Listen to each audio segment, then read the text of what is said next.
kesungguhan, keuletan, sifat pantang menyerah, dan manajemen yang baik dari sisi keuangan serta pengelolaan karyawan. Kemauan dan semangat yang besar merupakan modal yang dibawa Abdurrahman bin Auf memulai merintis sebuah usaha. Ia hijrah dari Makkah ke Madinah dengan tanpa membawa perbekalan sedikit pun, namun mampu mengambil peluang yang ada dan mengatur strategi agar perdagangannya di pasar menjadi sukses.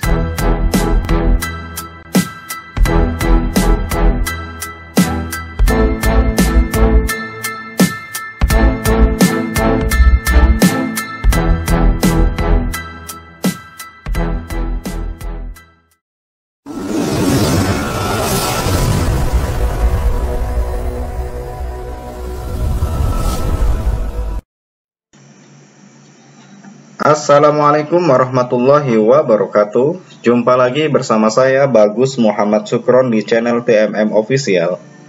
Kali ini saya ingin berbagi cerita tentang keberhasilan sahabat Rasulullah SAW, Abdurrahman bin Auf.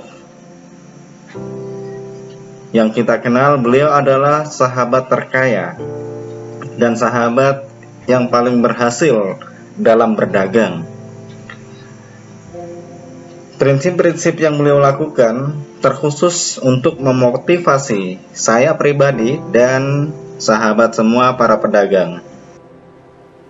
Salah satu sahabat Rasulullah yang terkenal dengan kemampuan berdagangnya adalah Abdurrahman bin Auf radhiyallahu anhu. Beliau tergolong dalam sahabat yang pertama-tama memeluk agama Islam. Abdurrahman bin Auf juga tergolong sahabat yang dikabarkan oleh Rasulullah masuk surga. Kemudian Abdurrahman bin Auf juga tercatat sebagai sahabat yang masuk dalam musyawarah pemilihan khalifah pengganti Umar bin Khattab. Namanya di masa sebelum memeluk Islam adalah Abdu Amr. Dan ketika masuk Islam, Rasulullah SAW memanggilnya dengan nama Abdurrahman bin Auf. Beliau termasuk dalam kelompok sahabat yang hijrah dari Makkah ke negeri Madinah tanpa bekal apapun. Sesampainya di Madinah, masing-masing sahabat mendapatkan seorang saudara dari penduduk Madinah yang dijalinkan persahabatannya oleh Rasulullah SAW. Abdurrahman bin Auf mendapatkan sahabat saudara pada waktu itu bernama Sa'ad bin Rabi al-Ansari radhiyallahu anhuma. Sa'ad bin Rabi berkata, "Wahai saudaraku Abdurrahman bin Auf," maksudnya, "aku merupakan orang yang banyak memiliki harta di Madinah ini.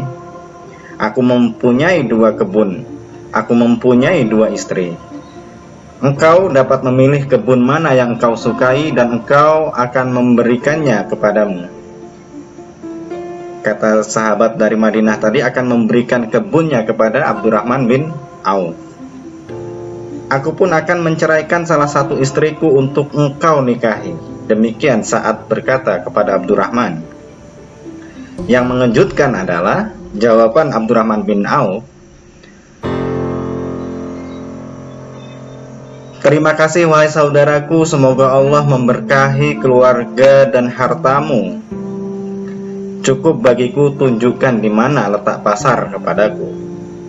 Jadi tawaran dari sahabat Madinah tadi kepada Abdurrahman bin Auf, dikasih kebun, dikasih istri, ditolak oleh Abdurrahman bin Auf. Abdurrahman bin Auf minta ditunjukkan di mana letak pasar.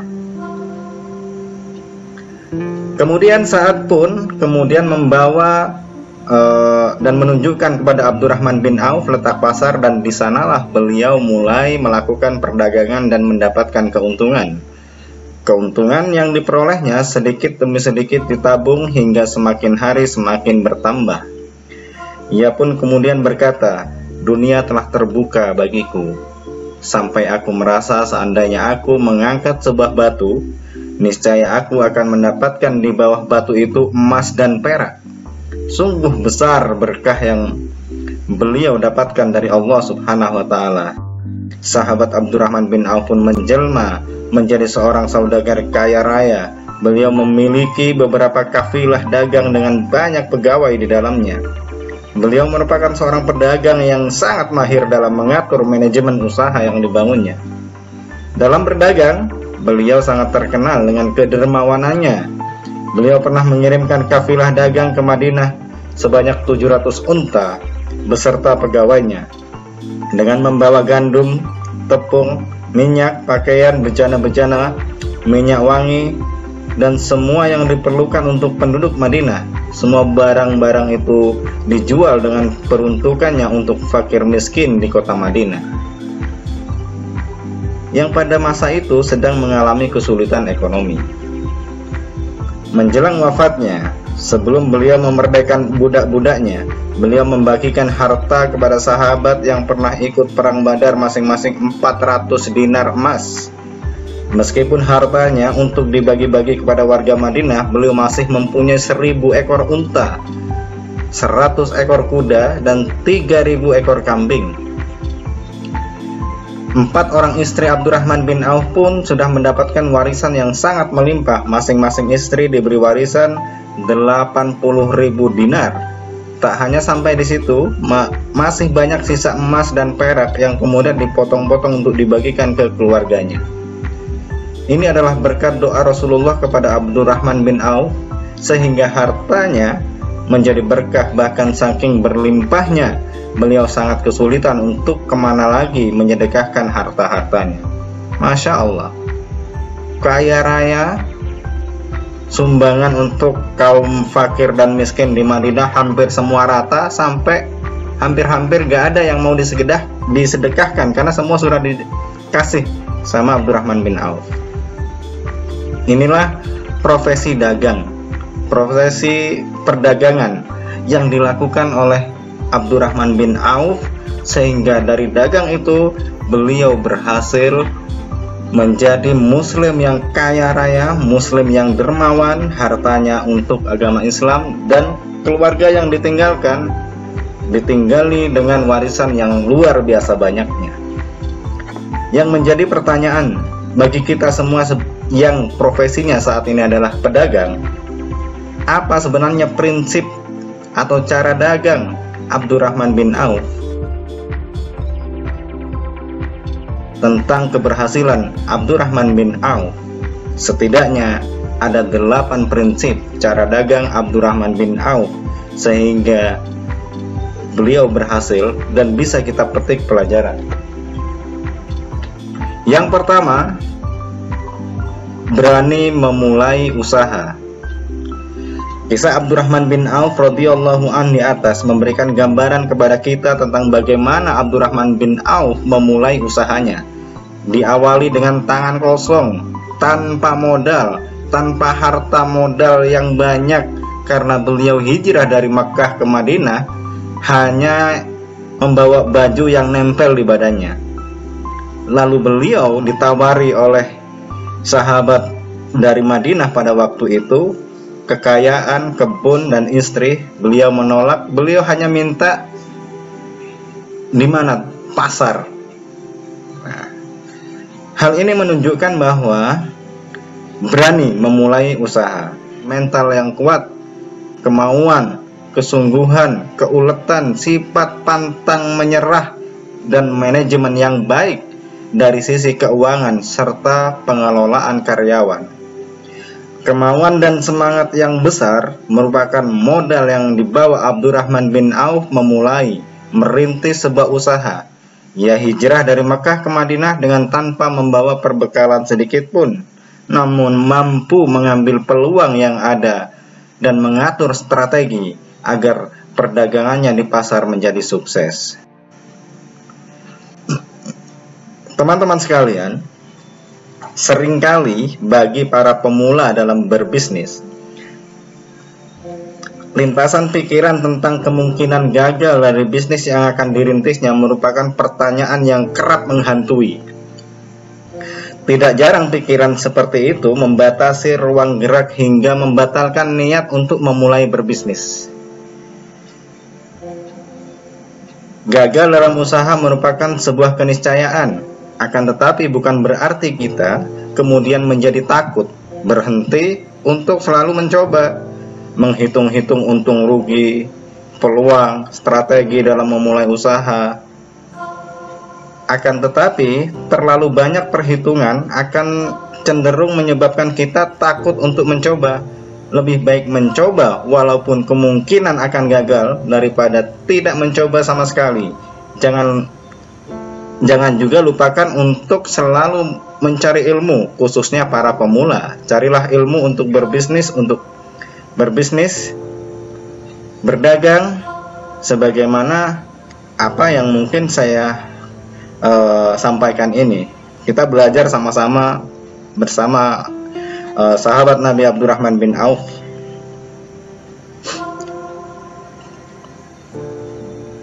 Jadi berani memulai usaha. Ini modal utama yang dilakukan oleh sahabat Abdurrahman bin Auf. Rumusnya sederhana kok. Mencoba usaha sama dengan 50% gagal atau 50% berhasil. Takut tidak mau mencoba sama dengan 100% gagal. Jadi berani memulai.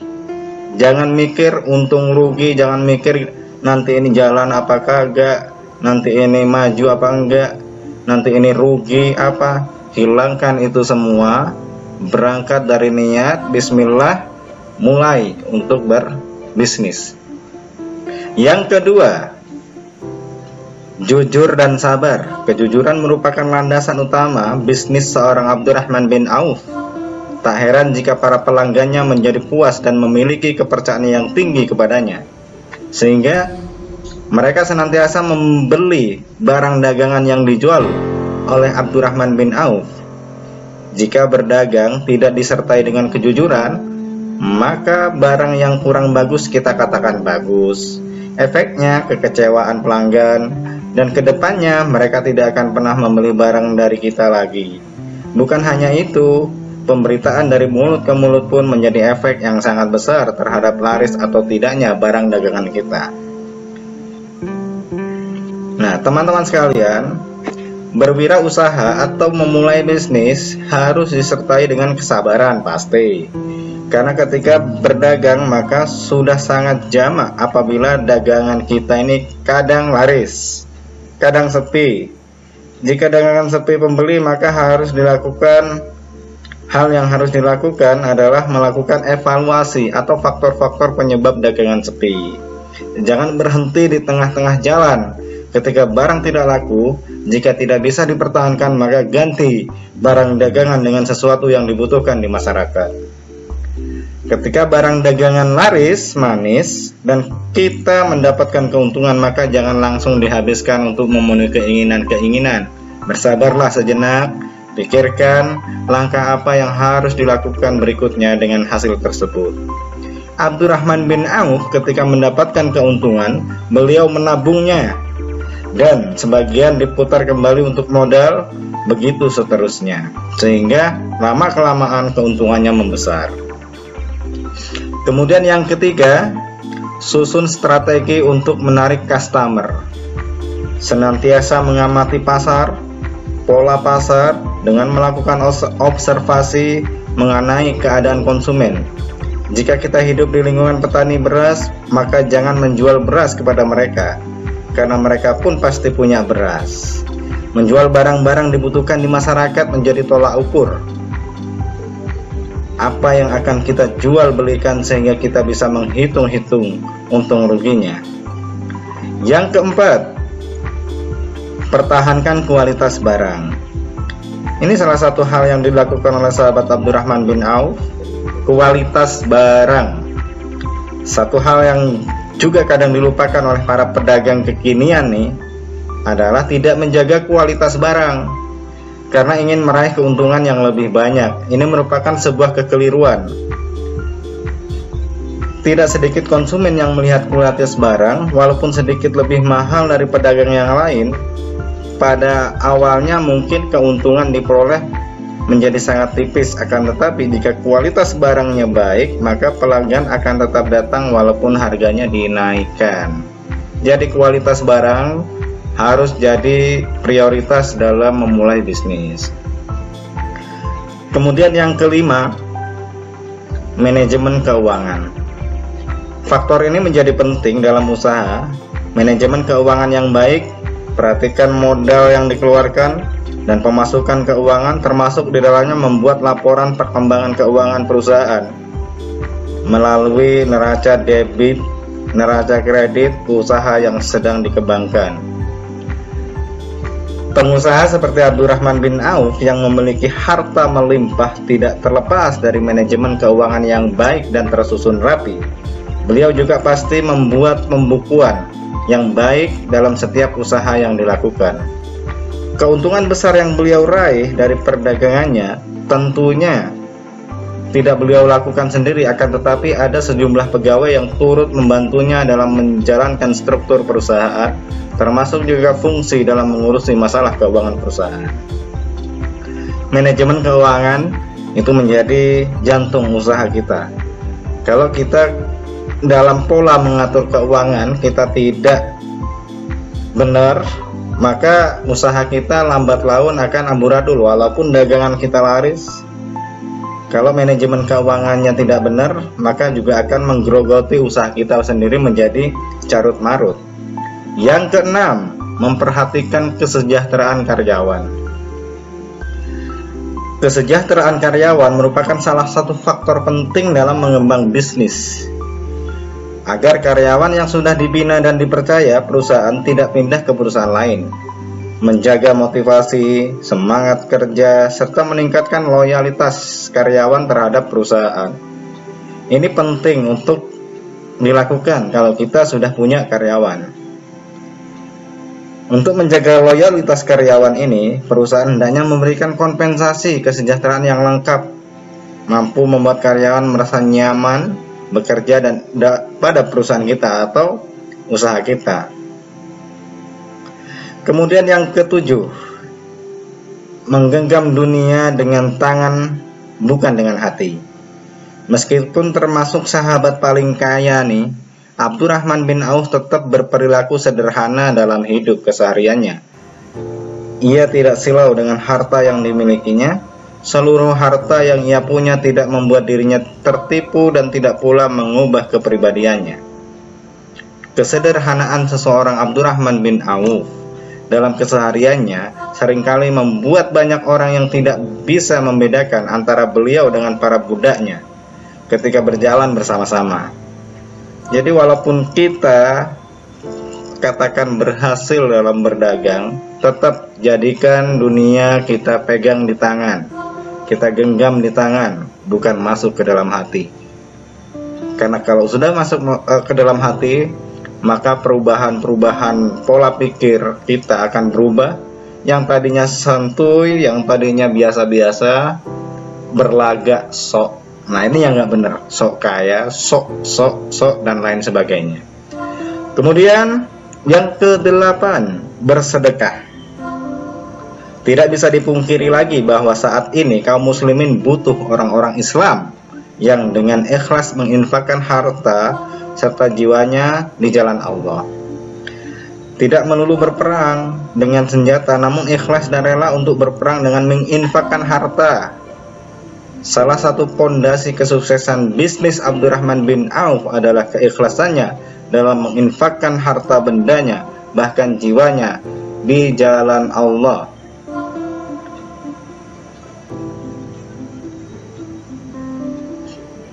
Sebagaimana Allah Subhanahu wa taala berfirman dalam Al-Qur'an surat Muhammad ayat 7 yang artinya, wahai orang-orang beriman, apabila kamu menolong agama Allah, niscaya Dia, Allah, akan menolongmu dengan meneguhkan kedudukanmu.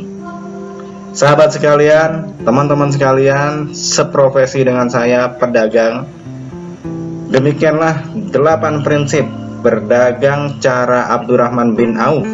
Semoga kita bisa mengambil pelajaran dari cara-cara Abdurrahman bin Auf untuk kita terapkan di cara-cara berdagang kita, dan semoga kita semua para penonton video saya ini menjadi pedagang yang sukses, pedagang yang berhasil, pedagang yang dermawan, pedagang yang rendah hati.